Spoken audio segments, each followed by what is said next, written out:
He said it plain as day, with not a trace of hesitation. Sitting there on the set of Special Forces, Kody casually told the group that Robyn didn't come because, and these were his exact words, she was going to murder someone. A heavy sentence, dropped mid-conversation like it was funny. Nothing about his tone warned it was a joke. Nothing about his face suggested he was kidding. And the person he named had never even met Robyn, just a young woman on the same show who, by all accounts, had no real connection to the family. Was it a joke? Or something darker? In that moment, any lingering sympathy some viewers had for Kody started to fracture. It wasn't just what he said, it was the ease with which he said it. And then he moved on, like nothing had happened. No clarification, no checking in, no apology. He threw his own wife's name into a violent fantasy, and when no one laughed, he let the discomfort hang in the air. This wasn't just poor humor, this was proof. Proof that even in a public setting with cameras rolling, he still operates in a world where he controls the narrative, assigns emotion, and waits for everyone else to clean up the mess. To understand how strange this was, you have to look at what led up to it. Kody had been cast in Special Forces, World's Toughest Test, an emotionally and physically demanding show meant to push celebrities to their mental and physical limits. For some, it's a fresh start. For others, a PR move. For Kody, it seemed like both. He positioned himself as someone seeking healing, redemption, clarity. The weary father of a broken family, trying to prove he still had grit beneath the chaos. But even on the show designed to strip people down to their core, Kody couldn't go 5 minutes without shifting focus right back to himself. When the subject of Robyn came up, it wasn't about love or gratitude. It was about drama. And then came the line that stopped people cold. She would have murdered her. Murdered. Not disliked. Not disagreed. Murdered.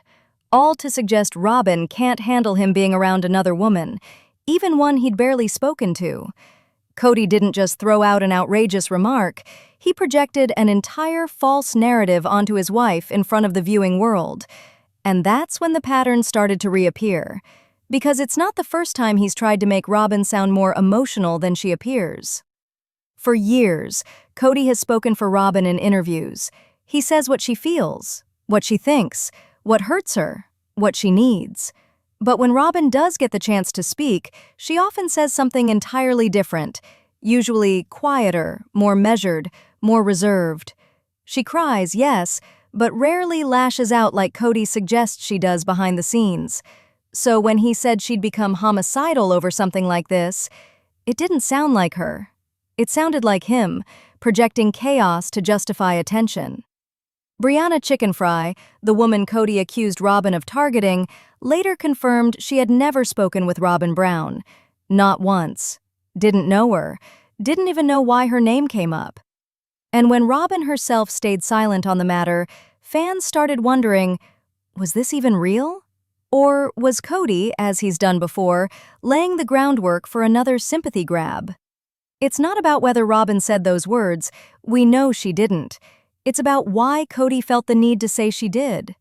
Did he think the comment would make him sound desired? Important? Jealousy-worthy? Was it about making his marriage seem passionate and fiery, when really everything we've seen shows distance and detachment? Or was it a distraction from the truth, that there's not much left to show between them that feels real anymore? Because if Robyn had uttered something that extreme, even in jest, it would have reached the headlines before Kody ever got the chance to spin it. But in this case, the only person making Robyn seem unhinged is him. And whether he did it for drama or deflection, what it revealed was chilling. Even his last relationship is now part of the same reality show performance he's run for years. A script, a setup, a controlled narrative where Robyn still plays the role of the devoted wife, while Kody rewrites history in big, bold, undeniable lies. But the fallout wasn't cinematic. It was quiet, slow, awkward. Robyn didn't defend herself. She didn't burst onto the set to clear the air. She didn't say anything. And maybe that says more than Kody's entire sentence. She didn't need to clarify it wasn't true, because we already knew. The only part left unclear why Kody felt the urge to say it at all, and what exactly he thought he'd gain by dragging her name through the dirt on national television. Because the man who once said he was trying to rebuild his image as a one-woman man just reminded us he still knows how to burn trust, even when there's barely any left to burn. There's a quiet kind of betrayal that cuts deeper than any argument ever could. Not the kind that explodes in front of cameras or fills tabloid headlines, but the kind that happens in silence, behind closed doors. That's the betrayal Meri faced when Janelle and Kody made a financial deal behind her back. No warning, no inclusion, no explanation. Just a private arrangement that locked her out completely from property plans, profit, and power. If this family once pretended to embody unity, this was the moment that mask fully dropped. Because here we were, watching Meri, already iced out emotionally, spiritually disconnected, and publicly humiliated for years, now being quietly erased from a business decision that should have involved her, that she had helped fund, that she had sacrificed for, that her name was still legally tied to on paper. For years, she stayed when no one else wanted to. She defended her right to be part of the family even as Kody declared there was nothing left between them. And when the rest were gone, Christine free, Janelle enraged, Robyn retreating, Meri was still trying to matter, still believing that maybe, just maybe, loyalty had earned her a seat at the table. But the table wasn't just missing, it had already been cleared, and she wasn't even invited to the meeting. When producers asked Janelle if Meri knew about the deal, her answer was gutting. So casual, so detached. Nobody was really talking to anybody. No sorrow, no apology, just a shrug that said more than any rage-filled monologue ever could. That was the moment viewers knew. This wasn't an oversight, it was a choice, and Meri didn't make the cut. And still, somehow, she tried to be there. After losing her own place in the family, Meri did what she'd always done. She led with heart. When Garrison died, in one of the most tragic turns of this entire series, she showed up. Quietly. No cameras chasing her, no staged moment. Just Meri, with food in her hands and empathy in her steps, standing at Janelle's door, offering comfort while still carrying her own grief like a shadow. And in that moment, there wasn't a flicker of resentment. She wasn't there as a frozen-out ex. She wasn't acting out of obligation. She was there as a sister. Or, hoping to be. But Janelle let her down. All over again. When she approached Janelle afterward, she clung to one final thread. She looked her in the eyes and asked the question every cast-off person asks when they're desperate to hold on to something that's slipping. Do you have my back? It was simple, heartbreaking, honest. Janelle said yes, and then she still left Meri in the dark. She went to meetings with Kody, she signed paperwork, made decisions about land and ownership, all while knowing Meri was legally tied to some of the same pieces. Meri didn't forget what she owned, but she did expect to be included, notified, respected, and none of those things happened. The betrayal wasn't loud. That's what made it cruel.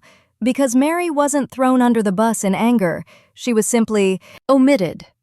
Like she was never there in the first place.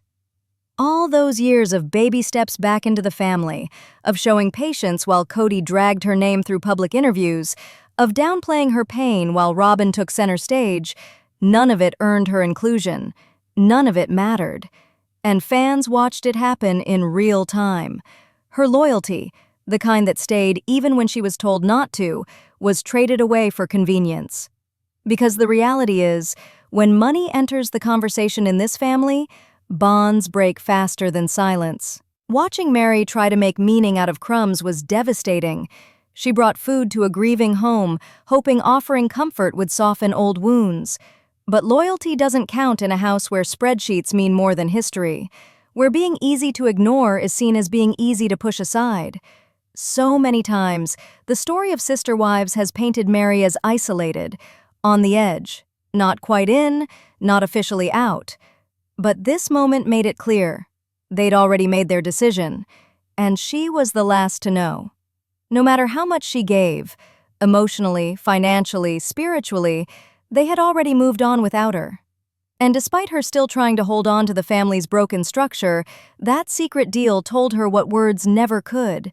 She was no longer considered part of the future. It was going to be his masterpiece. Coyote Pass wasn't just land to Kody, it was the stage for his redemption, a chance to build something permanent, unified, grand, a legacy none of his wives could question.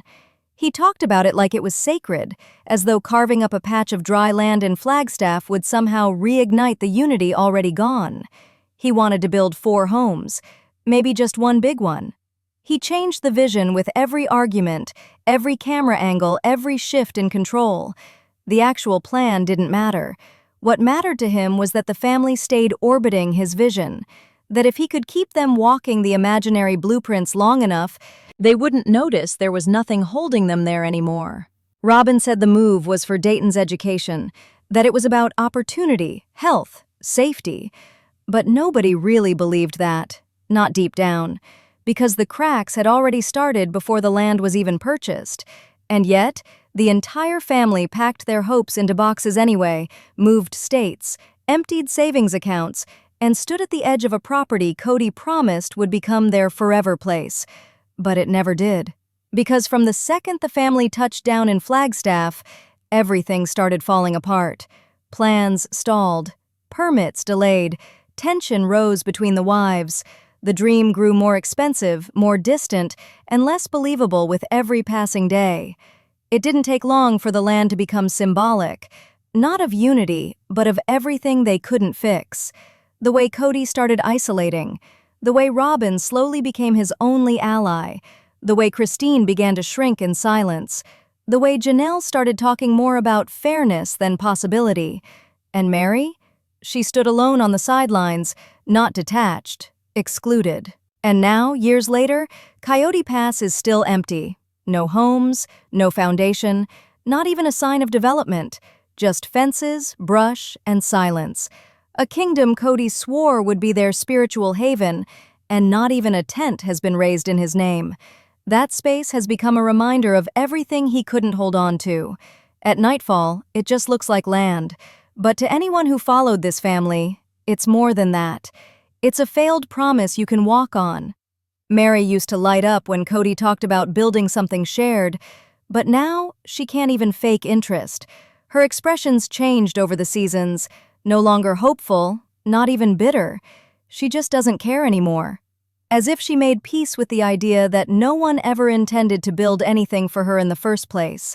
She heard the family plans, she knew the lot divisions, but somehow the roles didn't change. She was always at the end of the list, sometimes not on it at all. Christine saw through it sooner. She didn't pretend for long. When it became clear that Robyn's needs were always prioritized, she knew Coyote Pass wasn't a promise, it was a distraction. By the time the family meetings became more about logistics than love, she stepped back. She left before the fantasy could become another form of control, and outside that property, she reclaimed herself, her marriage, her sense of choice. She never looked back at the acres of dirt they once walked on together. Janelle tried to hold on to the vision longer than anyone. She genuinely believed it could work, that they would figure out finances, permits, structure, eventually. She stayed rooted in logic, but even her patience has limits. Watching all her money disappear into a myth wore her down. Her retirement scraped thin, her security tied up in shared property that was no longer shared in purpose. And when Kody stopped showing up with plans to build, she stopped pretending things would settle. And through it all, Robyn stood firm. More invested in the idea of monogamy than maps, more worried about keeping Kody in her orbit than the fate of the land. She may not have stopped the dream from failing, but she never left it either, because she didn't have to. She got her house, her space, her closeness with Kody. The rest could crumble, as long as her part was complete. Kody spent years talking about building a legacy at Coyote Pass, but what got built instead was unintentional. A portrait of emotional abandonment stretched across acres. A physical reminder that ideas without unity are nothing but outlines in dirt. He thought the property would bring them all back together, but in the end, what he called a fresh start became a graveyard for a family already past saving. It was supposed to be a turning point, a small, sweet moment of affection, filmed, of course, where Robyn finally reaches for Kody in a gesture of love, a kiss, a compliment, a connection. After everything they've been through, here was their chance to show the world that they were still together, unified, holding strong. But instead, what viewers saw wasn't warmth, it was resistance. When Kody leaned in after his long-awaited shave, expecting a swoon, Robyn recoiled. Not coy, not playful, instinctive. Her frontline reaction wasn't to smile or meet him halfway, it was to pull back. For a second, the flicker of truth showed on her face, pure discomfort. And it wasn't because of the mustache. That was the excuse. What we saw, what the cameras didn't cut away from, was a woman pretending to lean in while everything inside her tried to lean out. The edit didn't protect her. It could have. The scene could have ended right before that hesitant, forced kiss. But it didn't. They let it breathe, let it hang awkwardly in silence with her face turning away and his trying to maintain the moment. They kissed, yes, technically, but it wasn't intimacy. It was something else, something tense and calculated. She kissed him the way someone hugs an acquaintance they don't like at a family reunion. Quick, measured, out of politeness, not love. And everyone watching felt it. You could see the comments filling up within minutes. Not funny, not sweet, uncomfortable. Because the truth has legs, and even when scripted moments are planned, body language tells the real story. That wasn't a wife falling back in love with her husband.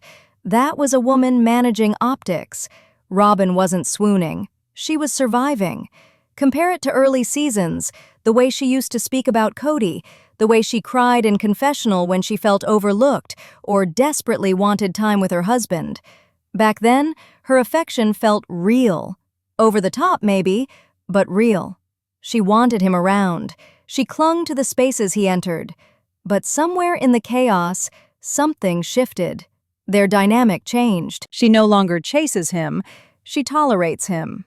And you can sense she knows it's being watched now more closely than ever. With the other wives gone, the expectation has doubled. She's the last wife, the one who won him, and that title comes with pressure. She has no one left to pass the camera off to. Her moments with Kody are the show now.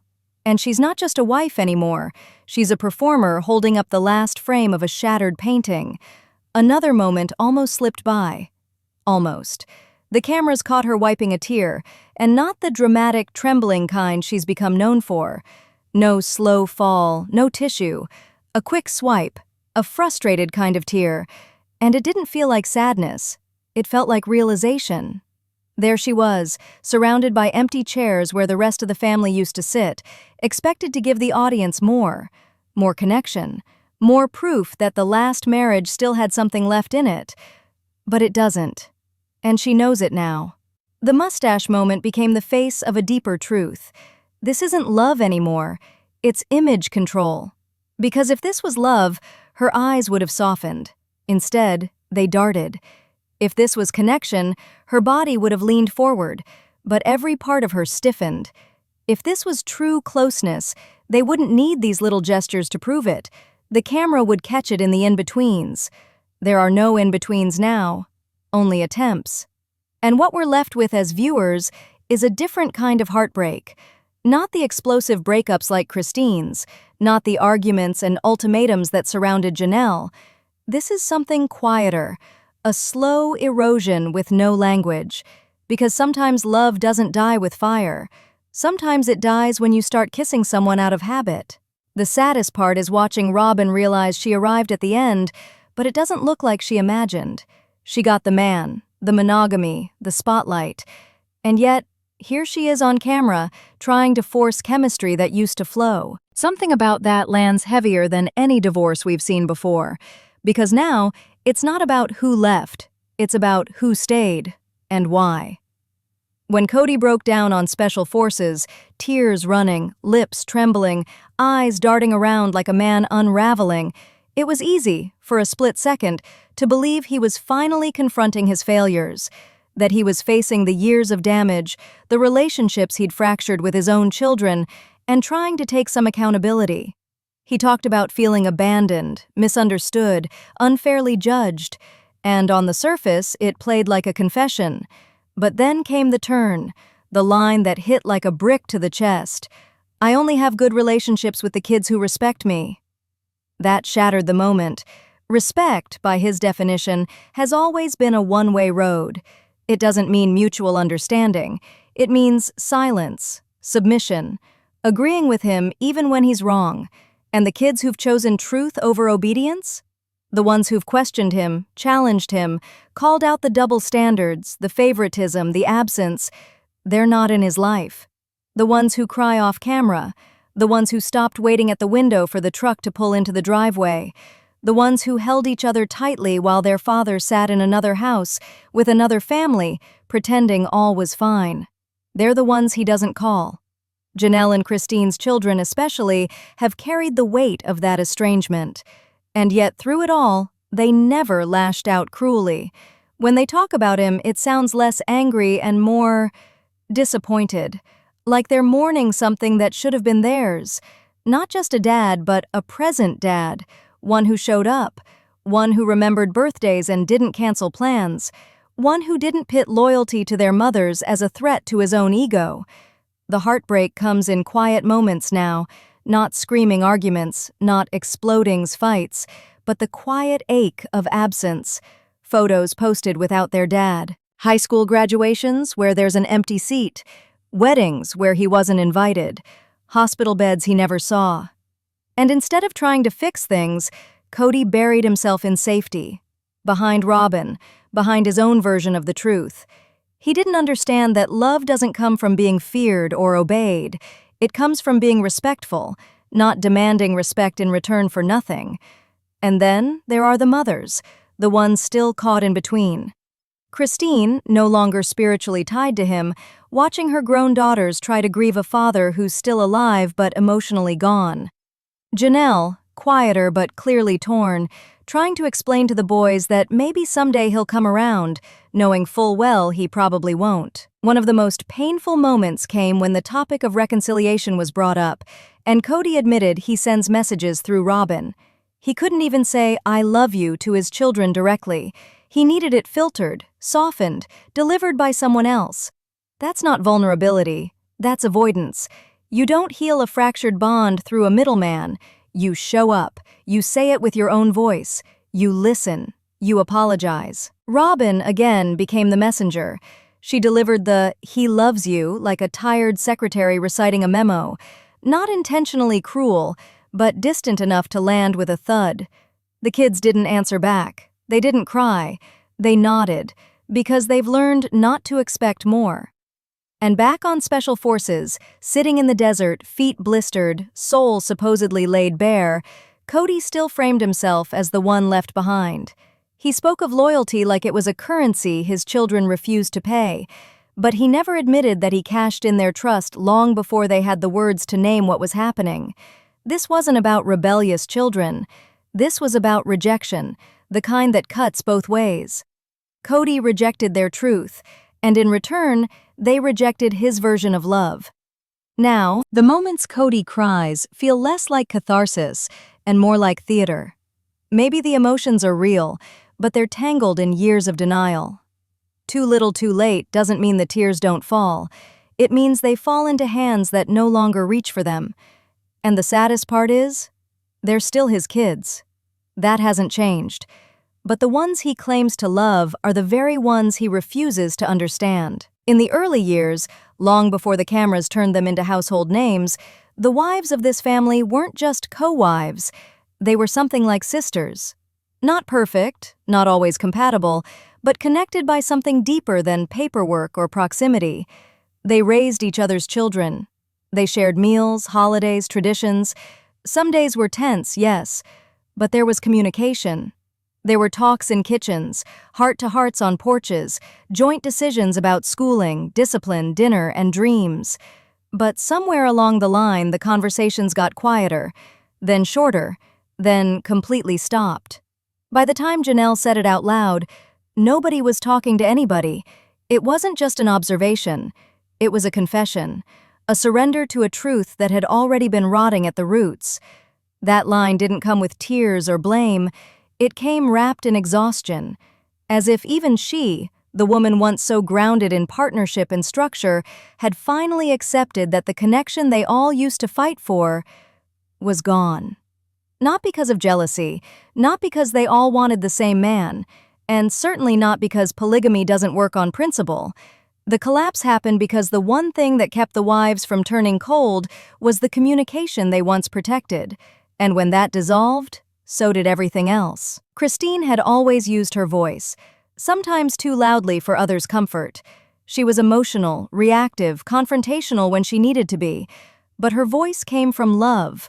Love for her kids, love for the structure, love for the promise that all of it meant something.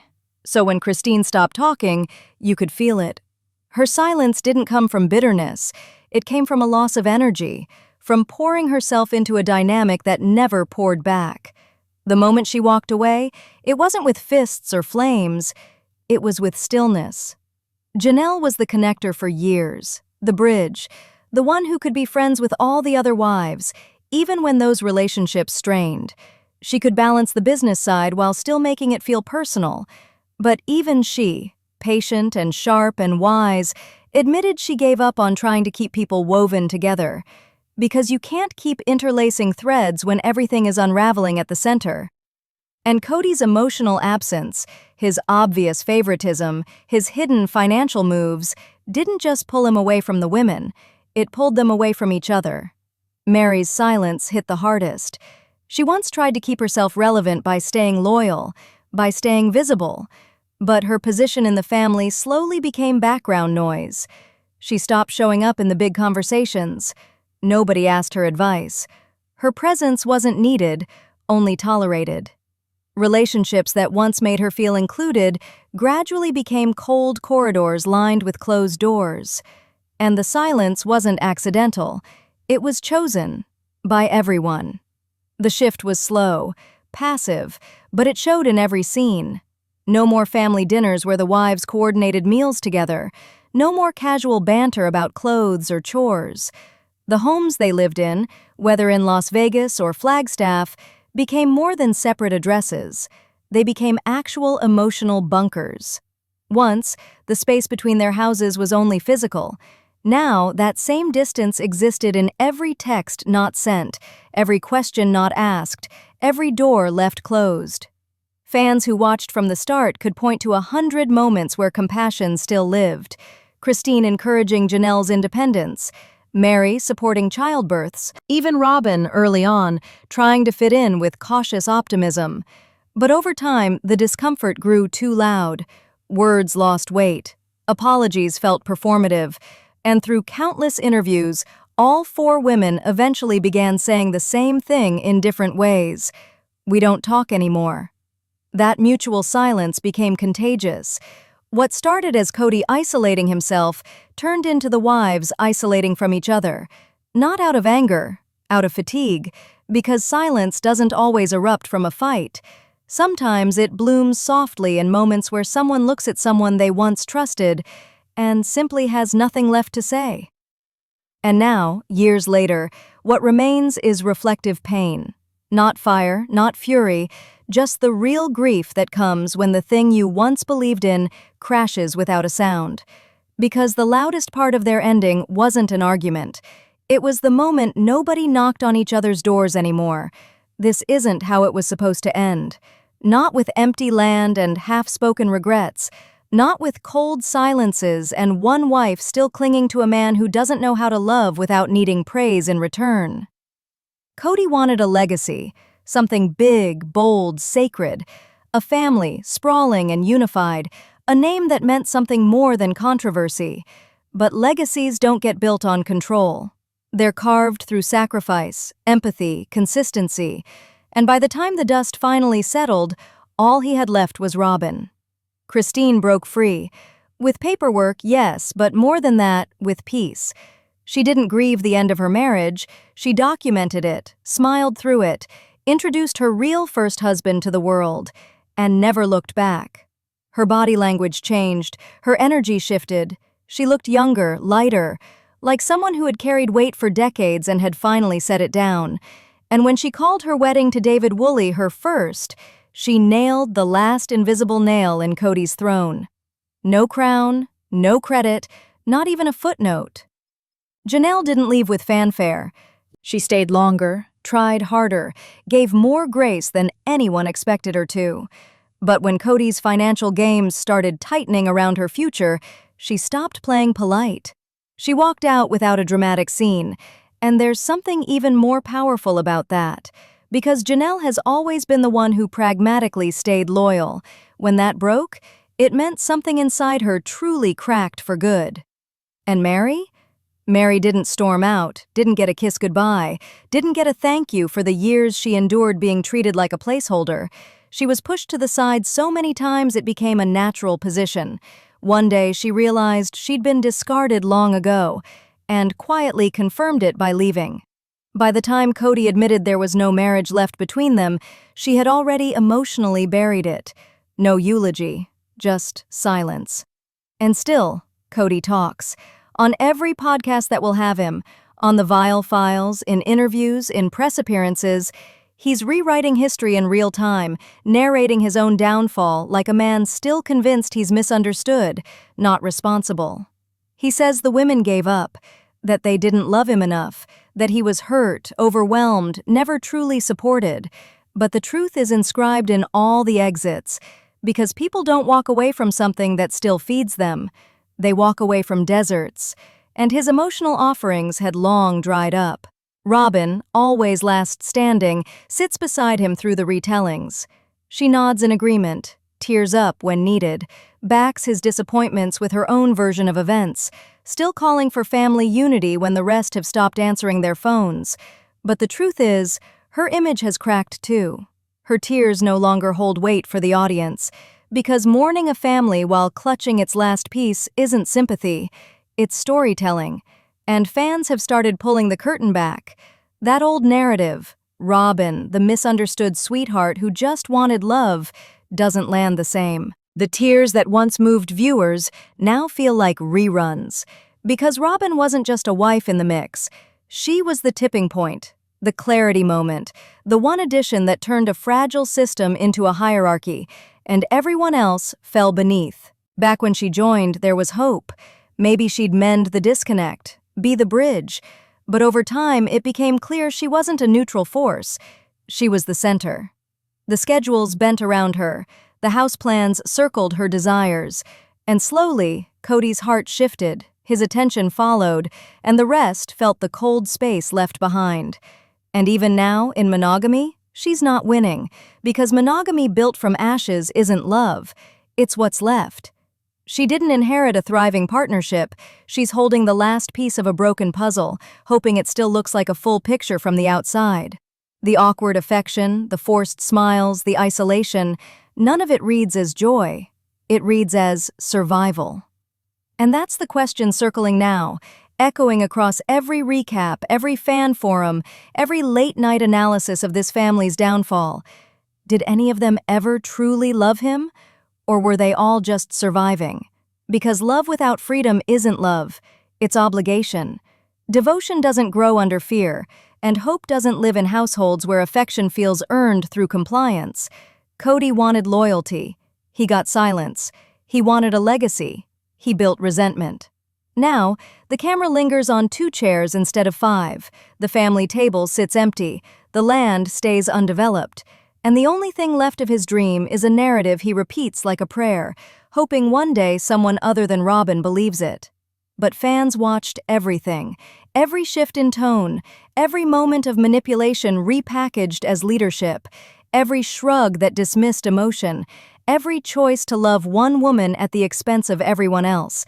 And that's why America turned, not because of polygamy, but because they saw the one thing Kody couldn't see in his own story: himself. So now it's your turn. If you were in Meri's place, after being iced out, overlooked, and discarded, would you have stayed quiet or burned it all down? Tell me in the comments, because one thing is for sure: this conversation, unlike that family, is still wide open.